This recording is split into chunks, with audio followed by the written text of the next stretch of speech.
Sir very good evening sir. என் பேர் Kalyan Sundaram, SBI life adviser. Sir உங்க good name sir? Govindarajan sir. உங்க age நான் தெரிஞ்சுக்கலாமா? 43 sir. Sir okay sir, 43 age ஆகுது. இது நாள் வரைக்கும் உங்க சேவ் பண்ண ஃபர்ஸ்ட் ப்ரிஃபரன்ஸ் எது சார் கொடுத்துருக்கீங்க? இப்போ இது வரைக்கும் கோல்டு தான் சார். கோல்டு தான். ஓகே, கண்டிப்பாக குட் இன்வெஸ்ட்மெண்ட் சார் அது. ஏன்னா ஷார்ட் டைம் தேவைக்கு உங்களுக்கு கண்டிப்பாக கை கொடுக்கும். ஏன்னா இன்னைக்கு ட்ரெண்டே அதான், கோல்டு தான். அது எந்த ஒரு மாற்றமும் இல்லை. அது உங்களுக்கு பாதுகாப்பு கொடுங்களா? பாதுகாப்பு தான் சார்.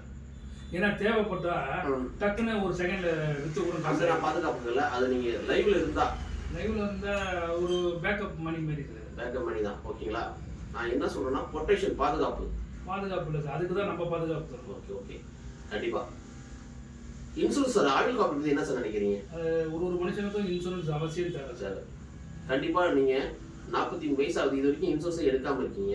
இல்ல எடுத்துருக்கேன், பிஎல்ஐல எடுத்துருக்கேன் சார். அப்படி இல்லை. Okay okay. Postal life insurance எடுத்துருக்கேன். ஓ, நீங்க கவர்மெண்ட் ஸ்டாஃப் பண்ணதால உங்களுக்கு பென்ஷன் கிடையாது, அதனால நீங்க எடுத்துருக்கீங்க. Okay okay. ஏதாவது நல்ல ஸ்கீம் இருந்தா சொல்லுங்க சார். கண்டிப்பா. உங்களுக்கு இப்ப 43 வயசு ஆகுது, அடுத்த 30 வருஷத்துக்கு 1 கோடி ஆயுள் காப்பீடு கொடுத்தா எப்படிங்க இருக்கும்? நல்லா தான் சார் இருக்கும். ரெண்டாவது, அந்த 30 வருஷம் கழிச்சு கட்டப்பட ரிட்டர்ன் கொடுத்தா எப்படிங்க இருக்கும்? அது நல்லா தான் சார். கண்டிப்பாக நம்ம எஸ்பி லைஃப் உங்களுக்கு வழங்குறது 1 கோடி ஆயுள் காப்பீடு. கண்டிப்பா கண்டிப்பா கண்டிப்பா. மிஸ்டர் கோவிந்தராஜன் சார் 1 கோடி ஆயுள் காப்பீடு இருக்காரு. நீங்க